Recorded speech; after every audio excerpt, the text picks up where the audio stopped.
주일 예배, 온라인, 오프라인 예배 오신 모든 분들을 진심으로 환영합니다. 아멘. 우리 제주 가정교회 제자들도 진심으로 환영합니다. 상하윤과 도영수님, 또 애나 사장님, 연희 자매와 영실루님, 또 회복 공부하고 있는 민혜경 자매님들, 또 우리 재원이 형 이제 미국에서 이제 손녀 잘 돌보고 계실 텐데 모두 안부를 전하고 환영의 마음을 전합니다. 오늘 그 예배 특별히 성찬 때 성찬을 나눈 재욱 형제에게 감사드리고 싶고요.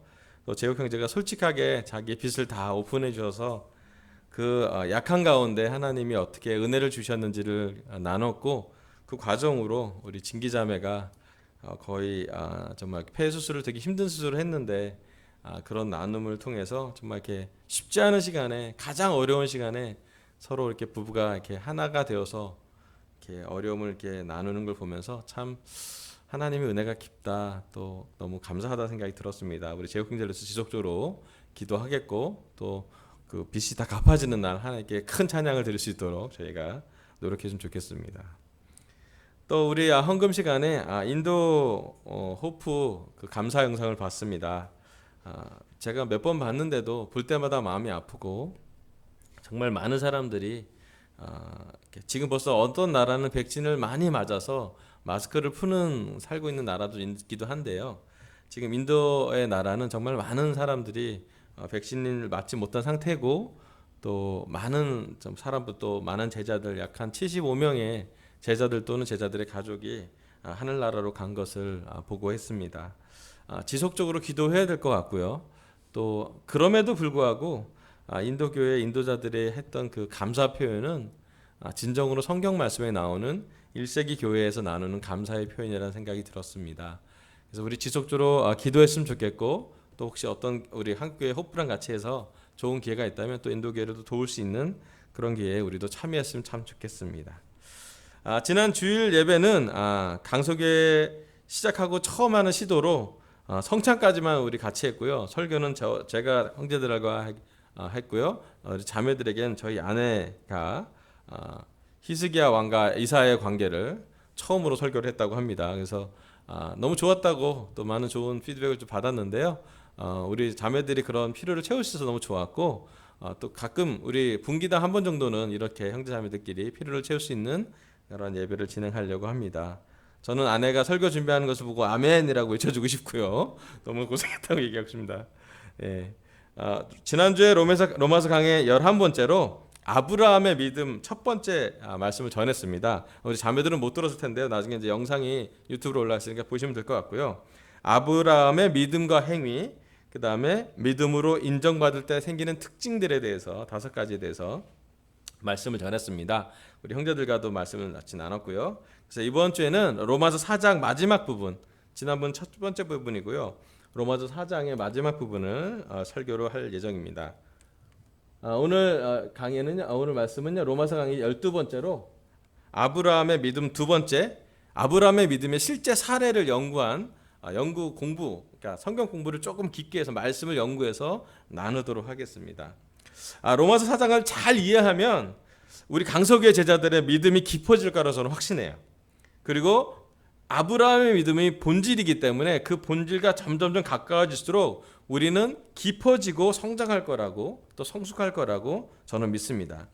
로마서 4장에는 몇 가지 키워드가 있는데, 아브라함의 믿음에 대한 키워드가 있고요, 의롭다는 인정받음이 키워드가 되고요, 또 할례라는 말이 많이 나고요, 그 다음에 실천한 그런 예시, 여기 나온 사례의 연구가 있습니다. 로마서 4장 16절부터 19절까지 제가 한번 읽어보도록 하겠습니다. 로마서 4장 16절입니다. 이런 까닭에 이 약속은 믿음에 근거한 것입니다. 그것은 하나님께서 아브라함에게 이 약속을 은혜로 주셔서 이것을 그의 모든 후손에게도, 곧 율법으로 사는 사람들에게만이 아니라 아브라함이 지닌 믿음으로 사는 사람들에게도 보장하시려는 것입니다. 아브라함은 우리 모두의 조상입니다. 이것은 성경에 기록된 대로 내가 너를 많은 민족의 조상으로 세웠다 함과 같습니다. 이 약속은 그가 믿은 하나님, 다시 말하면 죽은 사람들을 살리시며 없는 것들을 불러내어 있는 것이 되게 하시는 하나님께서 보장하신 것입니다. 아브라함은 희망이 사라진 때에도 바라면서 믿었으므로 너의 자손이 이와 같이 많아질 것이다 하신 말씀대로 많은 민족의 조상이 되었습니다. 그는 나이가 100세가 되어서 자기 몸이 이미 죽은 것이나 다름없고 또한 사라의 태도 죽은 것이나 다름없는 줄 알면서도 그는 믿음이 약해지지 않았습니다. 아멘. 여기 로마서 4장 후반부에 사도 바울은 아브라함의 믿음에 대한 연구를 깊이 있게 제시하고 있고 사도 바울이 보는 아브라함의 믿음에 대해서 기록하고 있고 해석하고 있습니다. 하나님은 사도 바울을 통해 창세기에 나오는 아브라함의 믿음을 깊게 연구했고 또 그 믿음을 로마서에 기록함으로써 지금 우리에게도 적용시키기를 바라고 있습니다. 또 그 믿음은 아브라함에게 뿐만 아니라 지금 우리에게도 적용되고 있고 보장되고 있음을 기록하고 있습니다. 오늘 아브라함의 믿음 첫 번째 포인트는요. 아브라함의 믿음의 시작은 사실과 직면하는 것입니다. 여기 18절에 보면 아브라함은 희망이 사라진 때에도 바라면서 믿었다라고 얘기했어요. 즉 아브라함의 믿음은 사실과 직면했기 때문입니다. 희망이 없는 사실이었어요. 19절에 보면 이미 몸의 죽은 것만 다름없고 그게 뭐냐면 또 사라의 태도 죽은 것이나 다름없다라는 그 두 번의 표현은 뭐냐면 네네 크로메노리아라고 해서 죽음에 처한 자, 죽은 자, 죽이다 또는 죽은 것 같음 그런 표현이에요. 즉 아브라함이 마주한 현실은 100세의 할아버지의 몸이었습니다. 또 그의 아내 사라도 태를 닫았다는 표현이 나오기도 합니다. 아브라함이 믿음의 조상이 되는 첫 번째 단서는 그의 상황이 정말로 사실적으로 힘들었기 때문이에요. 성경은요, 현실을 잘 나이스하게 멋지게 포장하지 않습니다. 성경 말씀을 읽으면서 연구하면서 가장 놀라운 점은 하나님의 사람들, 성경의 인물들과 그들의 시대, 그들의 환경을 적나라하게 표현했기 때문이에요. 성경에서 믿음의 영웅들의 좋은 점만을 기록하지 않아서 그렇기 때문에 우리는 그 믿음의 영웅들과 연결이 되고 공감하기도 되고 때로는 리얼하기도 하고 안정감을 갖기도 합니다. 오늘 말씀을 듣고 있는 강서 제자들과 모든 분들에게 이런 말씀을 전하고 싶어요. 현실적으로 우리가 믿기 어려운 고난이 있는 분들이 있다면 진심으로 환영합니다. 아브라함은 믿기 쉬운 환경에서 믿은 것이 아니라 눈에 보이는 환경에서 믿는 것이 아니라 눈에 보이지 않는 것을 믿었어요. 그리고 그 고난 중에 믿음을 지켰기 때문에 그 믿음의 순도는 점점점 시련을 겪은 순수한 믿음으로 정련되어야 되는 과정을 성경은 기록하고 있습니다. 네, 고난은 믿음을 훈련한다라고 베드로후서에 적혀 있기도 합니다. 우리 중에 희망이 사라진 것을 느끼신 환경이 있는 분들이 있다면 다시 한번 환영합니다. 우리 중에 의심과 고난 사이에 있는 분들이 있다면 또한 환영합니다. 우리가 아브라함의 믿음을 배우려면 그 시작은 아브라함처럼 사실과 직면하는 데 있습니다. 희망이 사라진 때, 죽은 거나 다름없을 때 그는 하나님을 보고 믿기 시작했습니다. 참 어려운 말이죠. 가장 고난할 때 가장 믿음을 가진다는 것 정말 약간 모순되는 두 개 같이 대비되지 어려운 그런 개념이기도 합니다. 하지만 성경은 가장 사람이 약해지고 못나고 위험할 때 하나님이 구해 주신 것을 많이 기록하고 있습니다. 여기 우리 모두 아브라함처럼 우리의 희망 없는 현실, 그 사실과 직면하기로 결정했으면 좋겠습니다. 좋게 나이스하게 포장하는 것이 아니라 현실에서 우리가 얼마나 어려운 믿음의 싸움을 하고 있는지, 큰 싸움이 아니더라도 내 마음에 있는 싸움까지 포함을 해서 우리가 얼마나 현실적으로 직면하고 있는지를 하나님은 보시기를 원하고요. 그것이 바로 성경에 나오는 말씀임을 기억하면 좋겠습니다. 두 번째 말씀은요, 로마서 4장 20절부터 21절입니다. 제가 읽어볼게요. 그는 하나님의 약속을 믿고 의심하지 않았습니다. 오히려 그는 믿음이 굳세어져서 하나님께 영광을 돌렸습니다. 그는 하나님께서 스스로 약속하신 바를 능히 이루실 것이라고 확신하였습니다. 아멘. 아까 아브라함의 믿음의 첫 단계는 희망 없는 사실과 현실을 직면하는 것이라고 했습니다. 그런데 그런 상황에서 믿음이 시작했다면 그 중간중간에 아브라함의 믿음이 성장하는 것이 성경에 기록되어 있습니다. 설교 두 번째 포인트는요, 아브라함의 믿음의 성장은 하나님의 약속에 집중하는 것입니다. 아브라함 믿음의 성장은 하나님의 약속에 집중하는 것이에요. 여기 20절 보면 약속을 믿고 의심하지 않았다고 합니다. 근데 의심하지 않았다가 정말 의심이 하나도 없다가 아니라 어떻게 좀 더 표현하면 구별하다예요. 여러 가지 중에 내가 구별해서 스스로 마음에 선택하다예요. 스스로 마음의 갈등을 일으키다 또는 갈등 여러 가지 마음 중에 내가 이 마음을 선택한다라는 표현으로서의 의심하지 않았다예요. 전혀 의심이 없는 상태, 완전 무결한 믿음의 상태가 아니라 여러 가지 갈등 중에서 아브라함은 약속을 믿으려고 노력했던 것이죠. 아브라함은 그 마음의 많은 의심과 고난과 역경 중에서 매일매일 어쩌면 그 믿음의 싸움을 했던 것 같아요. 그 중에 하나님의 약속은 뭐지? 하나님이 나한테 무엇을 약속했지? 내 현실, 정말 믿음 없을 만한 희망이 없는 현실에서 자꾸 아브라함이 이 현실만에 압도되는 것이 아니라 이 현실을 바라보고 그리고 나서 하나님의 약속을 계속 바라보고 생각하고 묵상하고 기억했던 것이죠. 그래서 아브라함은 믿음이 굳세어졌다라고 표현을 해요. 왜냐하면 하나님한테 더 갔기 때문이죠. 오늘 우리 삶에도 한번 이 말씀을 적용해 봤으면 좋겠습니다.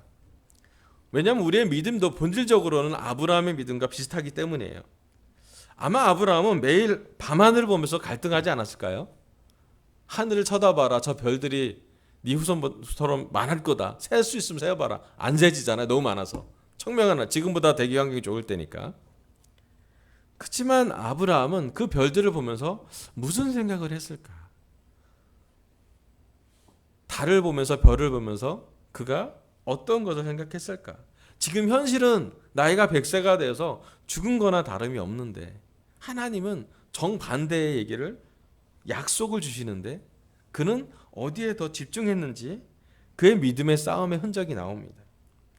성경에서 아브라함의 믿음의 싸움이 세세하게 기록되어 있지 않는 듯 하지만 사실 매일매일 근 25년간을 그는 이 싸움을 했을 거예요. 오늘 우리도 매일 우리의 마음속에 갈등이 있습니다.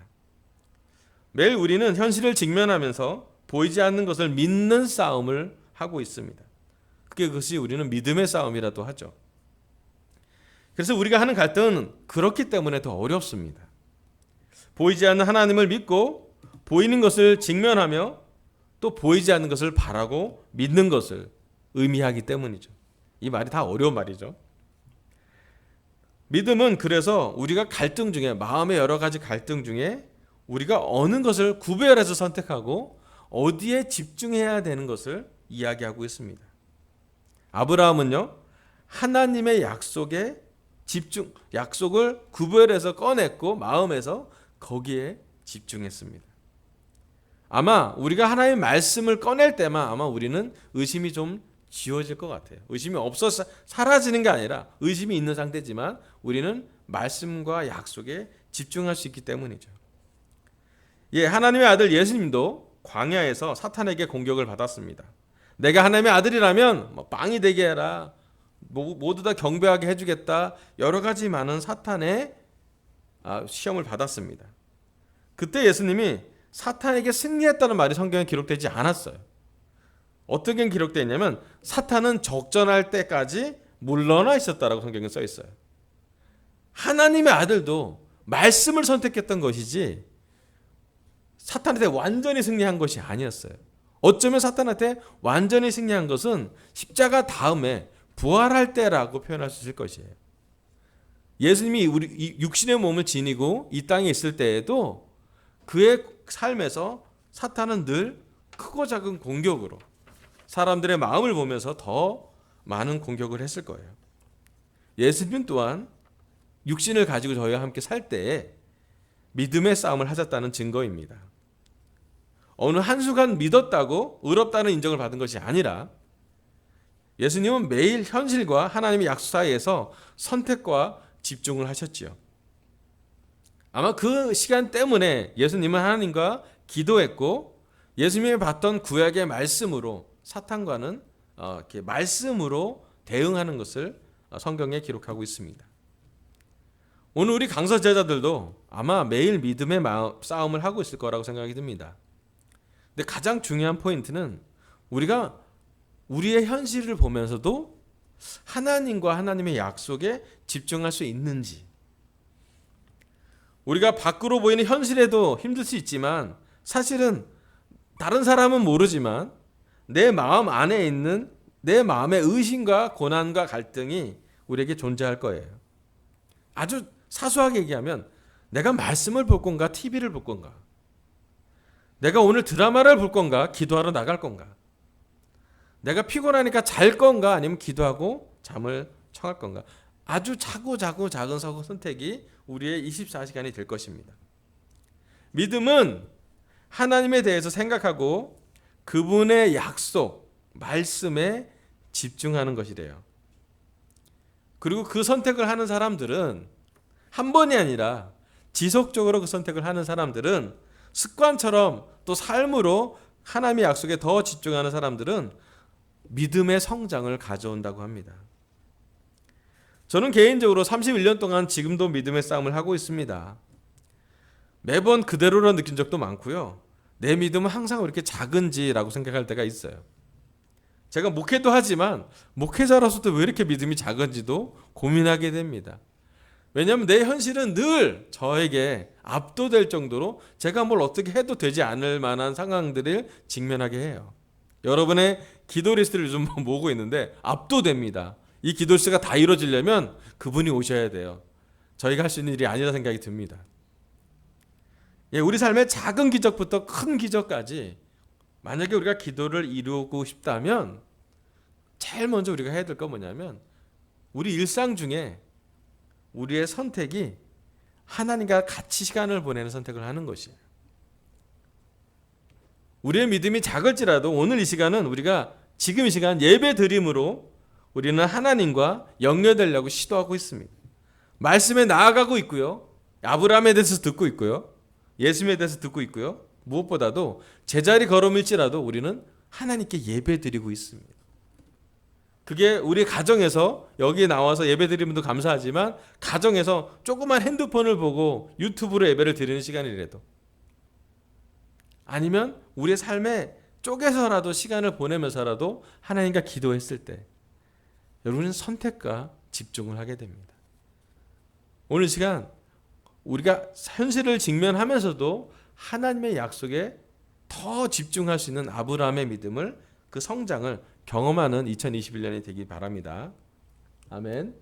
마지막으로 로마서 4장 22절부터 25절은 4장 마지막 구절이기 때문에 봉독 같이 한번 읽어보도록 하겠습니다. 로마서 4장 22절입니다. 그래서 시작. 그래서 하나님께서는 이것을 보시고 그를 의롭다고 여겨주셨습니다. 그가 의롭다는 인정을 받았다 하는 말은 아브라함만을 위하여 기록된 것이 아니라 하나님께서 의롭다고 여겨주실 우리 곧 우리 주 예수를 죽은 사람들 가운데서 살리신 분을 믿는 우리까지도 위한 것입니다. 예수는 우리의 범죄 때문에 죽임을 당하셨고 우리를 의롭게 하시려고 살아나셨습니다. 아멘.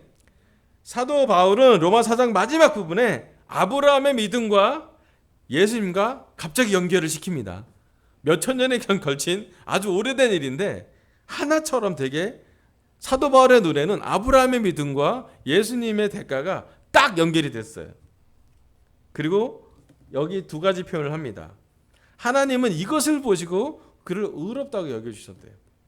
그리고 하나님은 아브라함뿐만 아니라 예수님을 믿는 우리들을 의롭다고 여겨준대요. 그게 사도 바울이 전하고 싶은 메시지예요. 오늘 설교 세 번째 포인트는요.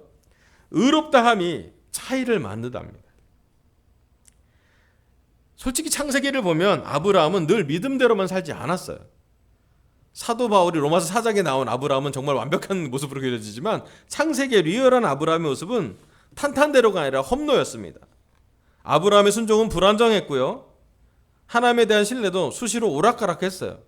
그렇기 때문에 아들 이스마엘도 이미 종의 몸으로 아이를 낳았죠. 한 가지 확실한 것은 그렇지만 아브라함이 믿음을 잃지 않았다는 것이에요. 아브라함의 믿음을 보고 우리가 모두 배울 수 있는 이유는 믿음의 삶이 완벽하지 않다라는 것이에요. 어쩌면 완벽한 믿음은 하나님의 아들 예수님만 가져갈 수 있는지도 모르겠어요. 하지만 그런 예수님도 육신을 갖고 우리와 함께 살았을 때 그의 믿음이 성장했던 흔적이 성경에는 기록되어 있습니다. 24절에 보면 하나님께서 의롭다고 여겨주실 우리라고 표현되어 있습니다. 예수님의 십자가와 부활을 믿는 우리는 부족해도 여전히 완벽하지 않아도 그럼에도 불구하고 믿음의 싸움을 하고 있다고 말할 수 있을 것입니다. 부활은 십자가라는 통로를 지나가야 이루어지는 기적입니다. 어쩌면 우리 삶이 부활이기보다는 십자가로 가까이 가고 있는 고난일 수 있습니다. 코로나가 그런 상황이고요. 삶의 여러 가지 상황이 우리에게 고난을 줄 수 있습니다. 하지만 여기 아브라함처럼 기복 있고 갈등 중인 믿음에 대해 하나님의 반응은 어떠십니까? 성경 말씀처럼 하나님은 이것을 보시고 의롭다고 인정해 주신대요. 부족하지만 하나님이 이미 인정해 주신 것을 아브라함은 뭔가를 통해서 알았어요.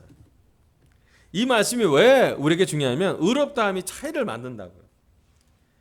제가 하나 제 삶을 좀 오픈하면요. 설교 준비에 대한 제 나눔을 좀 할래요. 여러분 매번 설교 준비하는 거 어렵습니다. 쉽지 않습니다. 떨립니다. 부족합니다. 어떨 때 설교 잘 준비가 안 되면 악몽을 꾸기도 합니다. 어쩌면 제가 죽을 때까지 설교는 완벽하지 않을 수도 있어요. 그리고 설교 동영상을 볼 때마다 저는 오그라들기 시작합니다. 하지만 설교에 대한 확신이 있어요. 제가 설교를 잘하고 못하고를 떠나서 설교라는 것이 뭐냐면 하나님의 말씀을 그냥 전하는 거예요. 제가 잘하고 못하고가 그렇게 중요하지 않습니다. 전해지는 하나님의 말씀이 중요하고요. 전해지는 말씀을 믿음으로 받으면 아브라함처럼 완벽하지 않아도 여러분 믿고 순종하고 하나님의 복을 받을 거예요. 왜냐면요. 제가 인정해 주는 게 아니라 하나님이 인정해 주실 거기 때문이에요. 저는 이 설교가 하나님을 기쁘시게 하길 바라요. 부족하지만 완벽하지 않지만 하나님을 믿는 우리는 여러분 이 설교를 들을 때도 여러분이 하나님을 믿기 때문에 그 믿음을 통해서 여러분 역사받을 겁니다. 이 설교가 하나님으로부터 온 것을 알기 때문에 저는 그냥 통로라는 거라는 걸 여러분이 이해하기 때문에 여러분 감히 은혜 받았다고 말하실 것이에요. 물론 그렇다고 해서 제가 설교를 준비를 게을리하려는 얘기는 아니에요. 하지만 한 가지 아는 것은 의롭다는 인정받는 것이 무엇인지를 우리가 이해할 때 하나님은 큰 은혜를 주신다는 거예요. 제가 설교를 준비할 용기를 가진 계기가 뭐냐면 제가 19살 때 세례를 받고 3개월 후에 처음으로 바이블톡을 인도할 때였어요. 그때 바이블톡을 인도할 때 떨었습니다. 질문도 준비했지만 질문을 하자마자 제가 대답을 하는 성경도 있었고 땀이 흘렸던 기억이 납니다. 근데 바이블톡을 인도하기 시작하기 전부터 저는 이미 알았어요. 뭘 알았냐면요. 바이블톡 끝나면 자매들이 무조건 격려 줄 거라고 믿었어요. 잘하고 못하고가 중요한 게 아니라 그냥 그렇게 했다는 것만으로도 격려주는 형제자매들이 있었고 정말 세상에서 들어보지 못한 격려를 받았습니다. 세상에서는 조금만 잘못해도 막 트집을 내서 왜 이걸 못했냐고 들었지만 제가 처음 바이블톡 인도하고 나서는 제가 여러 가지 10개를 9개를 잘못해서 잘한 하나를 격려해주고 축하해주는 기억이 났어요. 그리고 깨달았습니다. 아하, 하나님의 나라는 하나님의 말씀은 9개 잘못하는 게 포커스에 가 있는 게 아니라 하나 갖고 그 9개랑 싸우는구나. 인정받을 것 딱 하나를 갖고 있으면 하나님이 이미 인정을 주신대요. 하나님의 눈에 보면 믿음은 그런 것입니다. 우리의 삶이 9을 못 났더라도 한 가지 믿음만 갖고 있다고 또 그 한 가지 믿음이 9을 상대할 수 있다면 우리의 10가지 마음 중에 그 한 가지 믿음에 우리가 집중이 갈 수만 있다면 여러분 오늘 시간 우리는 아브라함처럼 인정받을 것이에요. 저는 우리 교회에 감사한 이유가 그런 것입니다. 우리 교회는 죄가 있음을 포장하지 않습니다. 죄가 없다고 포장하지도 않고 죄가 있다고 표현합니다. 떨고 약하고 성찬태 자기 약점을 보고해도 우리는 인정해주고 격려해줍니다. 죄를 고백하는 형제 자매가 있다면 함께 격려해주고 기도합니다. 의롭다함이 차이를 만듭니다. 이미 의롭다고 인정을 받은 우리는 인정받으려고 뭔가 증명하지 않아도 됩니다. 이게 세상과 우리 교회가 가장 큰 차이가 있는 것이라고 생각이 듭니다. 하나님은 이렇게 표현하십니다. 사도 바울을 통해서 이미 의롭다고 인정했다고. 뭔가 이렇게 세상에서 율법주의처럼 인정받으려고 뭔가 증명하려고 노력해서 뭔가 성취해서 얻어내려고 무던히도 증명하려고 하지 말라고요. 그거 사실 네버엔딩인 거거든요. 하나님 우리를 사도 바울을 통해서 이야기합니다. 부족하지만 너를 나의 아들로 인정한다고. 죄가 많지만 예수님 때문에 너의 죄가 용서받았음을 인식하라고요. 용서받기 위해 기도하는 것이 아니라 용서받았음을 감사하는 기도를 드리라고. 여러분 이 확신이 있다면 사도 바울이 감히 로마서를 쓸 수 있는 힘이 어디서 나왔는지, 그는 제자들을 박해했기 때문에 사도라고 불릴 자격도 없는 사람이지만 그는 알았어요. 그런 자기지만 복음은 대단하다고요. 그런 자기지만 누구라도 한 사람이라도 더 구원하려고 노력할 거라고. 그런 자기지만 의롭다고 이미 인정받은 게 사람한테 받은 게 아니라 하나님께 받았기 때문에 그는 사람들 앞에서 담대했습니다. 역차별을 받아도 좋았고요. 억울함을 당해도 하나님께 나아가서 선함으로 갚았습니다. 하나님은 사도 바울을 통해 아브라함의 부족함을, 아브라함의 믿음을, 또 아브라함의 믿음의 조상됨을 선언하게 했습니다. 하나님은 아브라함에게 뿐만 아니라 예수님을 믿는 우리에게도 그러하실 것입니다. 어쩌면 우린 죽을 때까지 완성된 믿음을 갖지 못하고 싸움을 싸게 될 것입니다. 하지만 잊지 마십시오. 이미 우리는 의롭다는 인정을 받은 완료된 사람입니다. 그렇기 때문에 구원받는 시간은 감사의 시간이 많았으면 좋겠고, 증명하는 시간이기보다는 기뻐하는 시간이 됐으면 좋겠습니다. 해야 하는 시간이 되기보다는 하고 싶은 시간이 됐으면 좋겠습니다. 사랑해야 되기 때문이 아니라 사랑받음에 감사할 수 있기를 바랍니다. 믿어야 때문에, 믿음을 성장시켜야 때문에 뭔가를 증명하는 것이 아니라 작은 겨자씨만한 믿음이 있어도 하나님이 얼마나 기뻐하는지를 인식했으면 참 좋겠습니다. 그래서 믿음을 증명하러 살지 말고 인정받음을 감사하며 살기로 결정했으면 좋겠습니다. 오늘 하나님은 저희 입술을 통해 로마서 강의 12번째로 아브라함의 믿음, 두 번째 믿음의 사례를 성경 공부하면서 연구하게 했습니다. 첫 번째 포인트, 아브라함의 믿음의 시작은 사실과 직면하는 것이었습니다. 아브라함처럼 우리도 희망 없는 사실과 직면하기로 결정하면 좋겠습니다. 왜냐하면 그것이 믿음의 시작이기 때문입니다. 아브라함의 믿음의 성장은 하나님의 약속에 집중하는 것이었습니다. 아브라함처럼 매일 갈등하는 마음 중에서 하나님의 약속에 우리의 마음을 구별해서 선택하고 집중했으면 좋겠습니다. 세 번째, 의롭다함이 차이를 만든다. 믿음을 증명하라 살지 말고 이미 인정받았음을 감사하며 기쁘게 은혜로 살기로 결정하기 바라면서 설교를 마치겠습니다. 감사합니다.